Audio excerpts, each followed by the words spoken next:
Փոքր երեխայիս ստացվում է, որ սառը ջրով եմ լողացնում։ Որ հոսանքը անջատվում է, պոմպականը չի աշխատում, տաք ջուրը չկա։ Շաբաթը 1 կամ 2 շաբաթը 1 24 ժամ եւ ավել հոսանքազրկում է լինում։ Ամեն անգամ տենց մեր սառնարանի եղած չեղած վերցնում, հետները ստանում ենք ուրիշ տեղ, նորից հետ ենք բերում։ Երևանի Ադոնցի 2/6 հասցեում գտնվող նորակառույց համալիրի բնակիչները դժգոհում են 2026 թվականին ապրում են 90-ականների պայմաններում։ Ջուր կա, բայց ջուրն էլ է խնդիր, հոսանք կա, բայց հոսանքն էլ է խնդիր, որովհետև ոչ մեկ բաժանորդ չի։ Ձմեռը մենք այդտեղ չկարողացանք մնանք, որովհետև, չգիտեմ, ասենք ջրերը սառել էր։ Օրերով ջուր չկար։ Մենք էլ նորածին երեխա ունենք, չկարողացանք մնանք։ Ստիպված գնացել ենք ուրիշ տեղ ենք մնացել։ Կառուցապատող Միքշին ընկերությունը երազ բնակելի թաղամասում 2020 թվականին սկսել է 6 նոր շենք կառուցել։ Դրանցից մի քանիսն ըստ բնակիչների պետք է 2024-ի դեկտեմբերին շահագործման հանձնվեին, մյուսները 2025-ի դեկտեմբերին, բայց մինչ օրս դա չի արվել։ Չունեն նաև սեփականության վկայականներ։ Ասում են, քանի որ շատերն այլևս չէին կարող եւ վարձով ապրել եւ հիպոթեկ վճարել, կառուցապատողի համաձայնությամբ տեղափոխվել են իրենց բնակարաններ։ Հոսանքն ու ջուրը ստանում են կառուցապատողից, որովհետև ոչ հեծի, ոչ էլ Վեոլայի բաժանորդ չեն դեռ։ Որպեսզի բնակիչներին ինչ-որ ձև գոհացնի, տվել է բանալիները, բնակիչների շատերը բնակվում են, իրանց հաշվին հոսանք տվել, միացրել։ Դեռ հաշիվ չի գրել, բայց հաշվիչները մեր հաշվին եւ լարերը մեր հաշվին առել ենք, տեղադրել ենք, հետո իրան վճարելու պայմանով։ Ամեն 1-2 շաբաթը 24 ժամից ավել անջատվում է վթարային, ընդ որում հիմնականում չգիտես ինչի համընկնում է դա ոչ աշխատանքային օրերի հետ, իրանք զանգերին ուշ են պատասխանում, մի ժամից կլինի, 2 ժամից կլինի ու որպես կանոն 24 ժամից ավել չի լինում։ Մենք տանից ենք աշխատում, ես ծրագրավորող եմ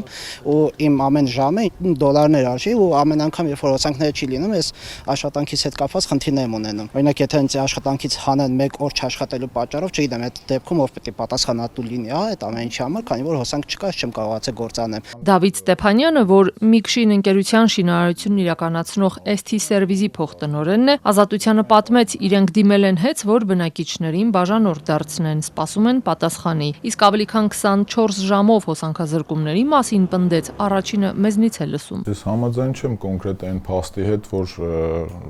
հոսանքի անջատման հետ կապված մեղավորությունը մերն է ու մեր ենթակառուցվածքներին, հա, դա ոնց որ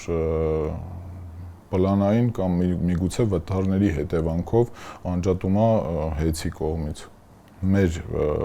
ընկերության ներսում խնդիր չկա հոսանքի անջատման։ Հեծից Ազատությանը փոխանցեցին Ադոնցի 2/6 շենքի կառուցապատողը տարիներ առաջ է դիմել բաշխման ցանցին միանալու համար։ Արտաքին միացման աշխատանքները հանձնվել են 2 կապալառու ընկերությունների։ Հեծից պնդում են այդ աշխատանքները ձգձգվել են, սակայն նոր կառավարիչը չի չեղարկել նախկինում կնքված պայմանագրերը, որ գործը կիսատ չմնա։ Կապալառուները Հեծին հավաստիացրել են, որ մինչև այս ամսվա վերջ ավարտելու են մալուխային գծերի եւ ենթակայանի աշխատանքները եւ դրանք հանձնելու են շահագործման։ Մինչ այդ բնակիչներն օգտվում են կառուցապատողին տրամադրված ժամանակավոր սնուցման մալուխից, որովհետև դեռ բաժանորդ չեն։ Իսկ հոսանքազրկումների հիմնական պատճառը հենց այդ ժամանակավոր ցանցի գերծանրաբեռնվածությունն է, պնդում են Հեծից։ Թեև այդ ժամանակավոր սնուցման մալուխը միայն կառուցապատողի սեփականությունն է, վթարների դեպքում մեր մասնագետները տեխնիկական աջակցություն են տրամադրում, որ խնդիրն արագ լուծվի, ասացին Հեծից։ Այս կառույցից նաև նշում են, եթե կապալառուները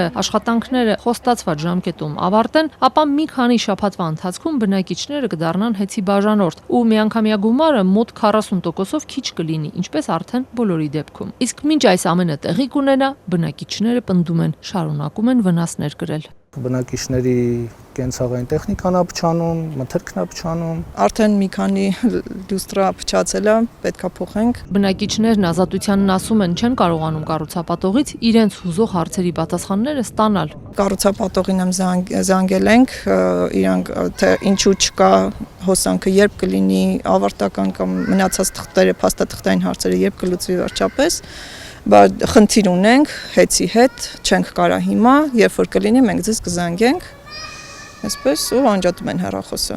Դավիթ Ստեփանյանի խոսքով իրենք կառուցապատման ոլորտում առնվազն 2 տասնամյակ են, դեռ ոչ ոք իրենցից չի դժգոհել։ Իսկ Ադոնցի 2/6-ի այս 6 մասնաշենքից բաղկացած 8 հարկանի համալիրի շինարարությունը ժամանակին են ավարտել։ Հետո սակայն օրենքով սահմանված կարգով մեկ անգամ հետաձգել են ավարտին հասցնելու ժամկետները, որ կիսատ աշխատանքներն ավարտեն։ Ստեփանյանը պնդեց, ավարտական վկայականն արդեն ունեն, շահագործմանը չունեն, բայց հիմա էլ նոր խնդիրներ են ծագել կադաստրի կոմիտեի հետ։ Կադաստրի պետական կոմիտեն մերժել է մեր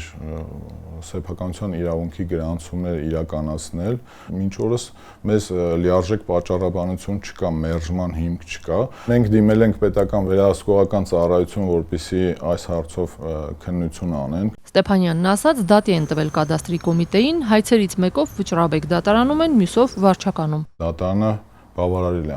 հայցի ապահովման միջոցը, այսինքն Միքշին ընկերության պահանջը, որպեսզի գրանցվի իրավունքները եւ հանձնվեն սեփականություններ շահառուներին, սակայն կադաստրի պետական կոմիտեն բողոքարկել է։ Սպասում ենք, որպեսզի լուծում ստանա։ Կադաստրի կոմիտեից Ազատությանը փոխանցեցին, այո, կասեցրել են Ադոնցի 2/6 շենքի սեփականության իրավունքի պետական գրանցումը։ Փաստաթղթերում արկա անհամապատասխանությունների պատճառով։ Կոմիտեից ասում են, իրենց հիմնական պարտականությունն է պաշտպանել նաև բնակարանների սեփականատերերի իրավունքը, եւ որ պետական գրանցում կանեն միայն այն դեպքում, եթե հստակ լինի, թե շենքի որ տարածքներն են բնակիչների ընդհանուր բաժնային սեփականությունը, որը կառուցապատողին է։ Օրինակ ըստ նրանց պետք է պարզ լինի, տեխնիկական հարկերն ում են պատկանելու կառուցապատողին, թե բոլոր բնակիչներին։ Կոմիտեից նաև նշում են, այդ հարցը կարող է ազդել բնակարանների սեփականատերերի իրավունքի վրա։ Պնդում են, կառուցապատողին առաջարկել են ներկայացնել լիազոր մարմնի պաշտոնական պարզաբանումը, սակայն դա դեռ չեն ստացել։ Ադոնցի 2/6-ի համալիրն արդեն շուրջ 30-ից 40%-ով բնակեցված է։ 6 մասնաշենքերում 391 բնակարան կա։ Մյուսները սպասում են խնդիրներն ավարտվեն, որ գան ապրեն։ Տարակուսած են, Հայաստանում չկա մի մարմին, որ սկզբից մինչև վերջ հետևի կառուցապատողների աշխատանքին, հսկի պետական մյուս մարմիններին, որ նրանց միջև ծագած խնդիրների պատճառով բնակիչը տուն չգնի ու հայտնվի մի սարդոստայնում, որից ինքնուրույն դուրս գալ չի կարող։ Տնից տուն են գնում ու տենց սպասողական վիճակով ենք լինում։